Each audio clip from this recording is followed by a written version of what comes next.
In the ancient land of Israel, there lived a man named Elijah. He lived during a time of severe drought, when the skies were dry, rivers had vanished, and the earth cracked under the relentless sun. The people were anxious, but Elijah held on to his faith, believing that God would provide for them. Following God's command, he hid by a small brook called Cherith to escape King Ahab and Queen Jezebel, who led the people to worship false gods. Each day, black ravens brought Elijah bread and meat, sustaining him in solitude, a miraculous provision from God. However, as time passed, the brook eventually dried up. God then instructed Elijah to travel to a town called Zarephath. There, he encountered a widow gathering sticks. She was preparing to cook the last of her food for herself and her son before they succumbed to starvation. Elijah asked her for a small piece of bread, promising that if she shared her food with him, God would ensure that her flour and oil would not run out until the drought ended. The widow, trusting Elijah's words, shared her food, and miraculously, her jar of flour and jug of oil never ran dry. Tragedy struck when the widow's son fell gravely ill and died. Heartbroken, Elijah prayed fervently to God, and through divine intervention, the boy was revived. The widow, overwhelmed with joy, recognized that Elijah was indeed a true prophet of God. Later, God commanded Elijah to confront King Ahab and challenge the prophets of Baal, a false god worshipped by the people.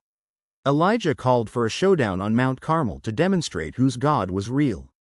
He proposed that both he and the prophets of Baal prepare a bull for sacrifice but not ignite the fire themselves. Instead, they would call upon their respective gods to send down fire.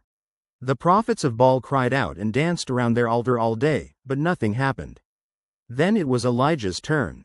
He repaired the altar of God, placed his sacrifice upon it, and drenched it with water to make the challenge even more daunting. He prayed earnestly, and suddenly, fire descended from heaven, consuming the sacrifice, the wood, and even the stones of the altar. The people gasped in amazement, realizing that Elijah's God was the true God. After this miraculous event, Elijah prayed for rain.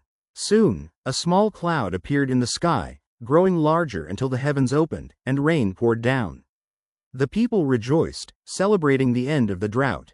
However, Queen Jezebel was furious with Elijah for exposing the false prophets, and in fear for his life, he fled into the wilderness. Feeling isolated and despondent, Elijah encountered God once more.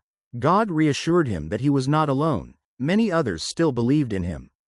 This revelation lifted Elijah's spirits. God also revealed new tasks for Elijah, including the anointing of a man named Elisha, who would become his assistant and successor. Elijah's journey culminated in a miraculous event when a fiery chariot with horses of fire appeared, taking him up to heaven.